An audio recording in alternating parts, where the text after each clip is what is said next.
ज़ाहिर ज़बान है मुबारक देसा दी घोड़ी जिहड़ी है लाडली जित गई है ते जिहड़ा बंदा वोटा गिन के गया सी इत्थों वो कित्थे गया उसकी किता 5 साल सवाए बड़का मारन दे कोई चीज नजर नहीं आनी एक आने का पैसा जो है साढ़े 6 ला के इंशाल्लाह असीं काम कराना भी जानने आ ते जेड़ा रुकाण दी कोशिश करे उदी बाह भरन भी जानने आ इंशाल्लाह साडा काम नहीं अल्लाह दा फजल नाल रोकना किस तरीके नाल अज तुहाडे कोल आके मां इत्थे गुरगुश्ती बड़ी खुशी है और खुशी इस वास्ते है कि मां याद है वो टाइम जदों साडी सकाफत का हिस्सा है घोड़ी दौड़ साढ़े 6 लोग इस पसंद कर रहे हैं ये जो शौक है जिस नाल असीं किसी का नुकसान नहीं देने लेकिन ये लोगों एक समझो एक सेहतमंद शौक है जिस नाल अपना टाइम भी पास कर रहे हैं और एक दूसरे नाल मोहब्बत भी बताने और इस स्पोर्ट वो टाइम आ याद है कि जदों दौड़ा इत्थे होनी है ते राती सारी रात टेंशन गुजरनी आई अशफाक खान दी ज़ाहिर ज़बान दी मां सारी रात फोन करने हैं कि जी सवेरे पता नहीं की हो सी जी इस को इजाजत गिनो उस को इजाजत गिनो फलाने इजाजत देनी है DSP इजाजत देनी है SP इजाजत देनी है तो उस तो बाद बहुत सारे मरहले तय करके तो फिर साडे लोग जिहड़े ने कोई घोड़ी दौड़ करने हैं लेकिन असी शुक्रिया अदा करने हैं इमरान खान की हुकूमत का भी जिस ये फैसला किया कि जिस तरह बाकी चीजें जिस तरह दांदा की दौड़ होनी है और वो अपने इलाके लोग करने शौक नाल करने दांद पाल लें और उस तो बाद ये जी सकाफत है जिसा जिंदा रखने उसी तरह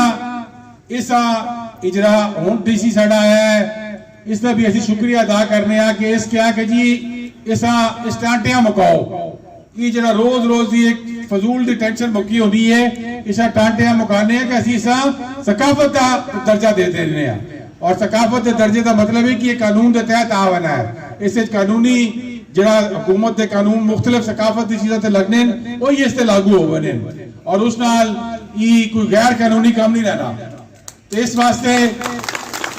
इसका ये गुरगुश्ती से भी तोहफा है पूरे 6 से तोहफा है और वहां बड़ी खुशी है कि जो थोड़ी दौड़ हुई है तो कोई 2 महीने पहले तो उसे इस सकाफत का हिस्सा डिक्लेयर करके उसका बाकायदा एक NOC जारी किया और मैं समझदा कि उस नाल साडे इस शौक का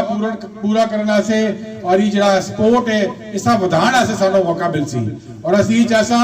कि इंशाल्लाह साडी हुकूमत आई ते ना सिर्फ छाछ ते अटक बल्कि ऐसा पंजाब के लेवल पे भी सकाफत ऐसा जारी करके ते पंजाब के लेवल पे भी दौड़ा हो ताकि साडी जी इथों जी थोड़ी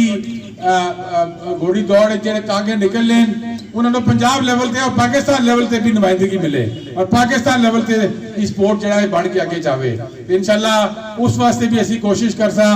ज़ाहिर ज़बान है मुबारक देसा दी घोड़ी जी है लाडली वो जित गई है ते वो पिछली दौड़ इस बार भेजे है कि मेरी घोड़ी जीत गई है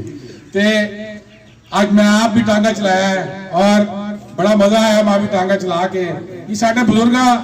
इसी टांगे उत्ते सवारी की है और आज असी शौक नाल उस सकाफत आगे लेके जाने पे ताकि सानू याद रहे कि साडे तो पहले जमाने की होना है कि जो लोग सफर करने जो मोटर गाड़ियां अपना वैगना नहीं होनी है उस वे लोग के जो सफर करने हैं तो उस वास्ते इस चीज का जिंदा रखना बहुत अच्छी चीज है और इंशाल्लाह असी ऐसा जिंदा करके थोड़ा विखा देता है सकाफत है ऐसा बढ़ा देता है इसी तरह मैं समझदा कि साडे इस इलाके जेड़े भी मसले मसाइल ने असी उसमें अपना मसला समझने इस वेले इंशाल्लाह तुहाडे सामने है कि पूरे छाछे जेड़ी सड़कां जिन्हां दा भैड़ा हाल है उथे गड्डी की मोटरसाइकिल की मैं हमले टांगा भी नहीं चल सकते इतनी बुरी हालत है सड़कों की और 50 करोड़ रुपया असी जारी कराए और सिर्फ जारी नहीं कराए जारी करा के टेंडर लवा के पैसे जमा करा के काम शुरू करा देता है और इंशाल्लाह पहले तो सिर्फ लॉरेंसपुर रोड ही ना तुहाडे वास्ते हुण जेड़े पासे मर्जी वर्षों इंशाल्लाह घोड़ी जुड़ा के सो और टांगरा जुड़ा के सो इंशाल्लाह ये सारी इंशाल्लाह मोटरवे दे बराबर दी सड़कां बाड़वे सो अल्लाह दे फजल नाल ते इसी तरह मैं समझदा कि साडा काम है कि तुहाडे मसाइल हल करा लेकिन बदकिस्मती साडी ये है कि असी तो तुहाडे इस वारी वोट नहीं कीते है और साडा तुहाडा रिश्ता जिहड़ा है वोटां दा है भी कोई नहीं कि तुसीं वोट दिओ ते असीं तां काम करावां साडे कोल जिहड़ा इख्तियार जदों भी होसी इंशाल्लाह वोट होवे ना होवे असी तुहाडे वास्ते इस्तेमाल करसा, तुहाडी जिंदगी आसान करने वास्ते इस्तेमाल करसा, क्योंकि साडी सियासत का मकसद है तुहाडी खिदमत करना। सियासत का मकसद कमिश्नर खाना नहीं है। अगर ये काम होता तो फिर असी भी जिस तरह जायज जबान आखे या कि दूए पासे मंजो तो आखन जी पहले तो देवना जी लाख रुपया असी मंजूरी तक इंसान भाई किस चीज की मंजूरी है। तुसी अगर मंजूरी उत्थे करानी तो जाओ चाचे कराओ, असी कोई टका भी नहीं कढ़िया तुहाडे कोलों, इस बहुत होसी इंशाल्लाह दुआ ते इस वास्ते साडी सियासत ही है कि तुहाडे मसाइल हल हो सकन और तुहाडे दिल तो दुआ निकल सके। अगर वो दुआ निकल सी तो इंशाल्लाह साडी आखिरत भी उसी नाल सबर सी कि असी लोगों दे अल्लाह ताला दी मखलूक दी खिदमत करके अपनी जिंदगी गुजारी है और यही साडी सियासत है। तो इंशाल्लाह आने वाले दौर में तुसी ये जरूर याद रखना है कि जेड़ा बंदा वोटा गिन के गया सी इथों वो किथे गया, उसकी कितना 5 साल सवाए फड़का मारन दे कोई चीज नजर नहीं आनी। ये काने का पैसा जो है साढ़े 6 नहीं लाया, उल्टा जिस तरह शफाक खान आखिर पे जो 50 करोड़ मंजूर कराया वो कोशिश की कि स्टेज आके ना कमा रुकवा के ना अपने हाथों काम होना कोई नहीं तो दुए का काम रुकवाना है। उस असि दसे है उस वे भी कि इंशाल्लाह असि काम कराना भी जानने तो जेड़ा रुकाण की कोशिश करे उसकी बाह भरन भी जानने इंशाल्लाह। साडा काम नहीं अल्लाह दा फजल नाल रोकना किस तरीके नाल। ते आखिर मैं इस वेले कल एक बहुत अफसोसनाक वाकया होया है उसका भी तुहाडे नाल जिक्र करना चाहना। तुसी शायद पढ़ा हो सी कि स्वीडन नाउजुबिल्ला उत्थे एक प्रोटेस्ट के दौरान उन्हों का एक सियासतदान आया और उस हुकूमत की इजाजत कहन के ही काम किया है। उस एहतजाज के दौरान एक साडा कुरान पाक जिहड़ी कि साडी पाक किताब है उस आग लाई है। स्वीडन दे उस चौक खलो के साडी पाक किताब आग लाई है और स्वीडन की हुकूमत ने उसे मंजूरी दी इस चीज की। असी लानत भेजने ये जी हुकूमत है, असी लानत भेजने जे शख्स थे और असी पुरजोर आज खुशी का मौका लेकिन असी इस मौके की मुनासबत नाल पुरजोर एहतजाज अपना दसना चाहते हैं। हाथ खड़ा करके बात दसो असी सारे इस चीज से एहतजाज करने अपनी इस हुकूमत नाल और उन्हें आखना कि अपनी टंगाएं साफ पाओ। ये किस तरह हो गया कि साडे दीन इस्लाम जेड़ा कि साडा दीन है साडा ईमान है और अल्लाह ताला दी किताब है इस तरह आग लाई गई है और हुकूमत आखने कि तुसी इससे कोई इक़दाम चाहो। तमाम मुसलमान मुल्क जिस तरह इमरान खान ने अपने जमाने पूरे मुसलमान ममालिक को इकट्ठा किया और सिर्फ मुसलमान ममालिक को इकट्ठा करके इस करारदाद पास कराई गई कि नाउजुबिल्ला अगर कोई साडे हबीब पाक साडे नबी पाक हजूर सल्लल्लाहु अलैहि वसल्लम के खिलाफ गुस्ताखी करना है तो उसा इस्लामोफोबिया भी आखा जाती और उसा एक जुर्म करार देता वैसी इंटरनेशनल जुर्म करार देता वैसी। पहले उस तमाम मुसलमान मुल्कों को इकट्ठा किया, उस तो बाद यूनाइटेड नेशंस गया जिथे तमाम दुनिया के ममालिक इकट्ठे हुए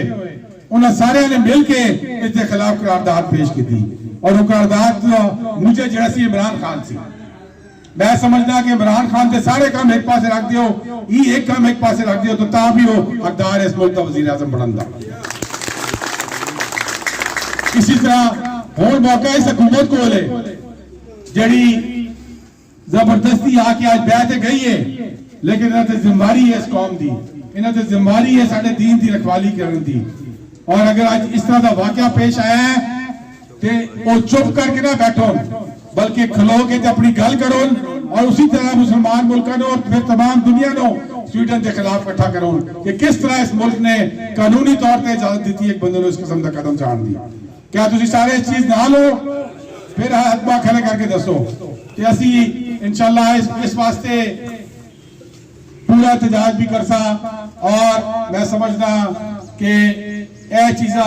साड़ी दुनिया सिर्फ इंतशार फतूर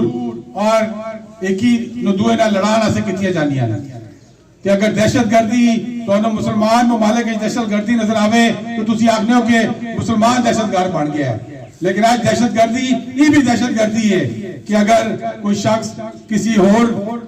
दीन दी पाक किताब इस तरह चलाना है तो भी दहशतगर्दी है।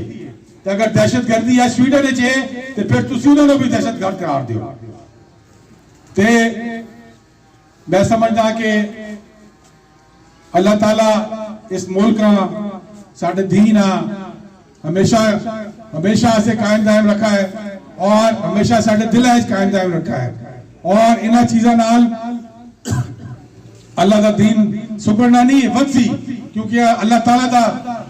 हक दा दीन है और इस किस्म की हरकत उन्होंने चाहिए कि हुकूमत अपने माफी मंगे, हुकूमत स्वीडन जी इस चीज से माफी मंगे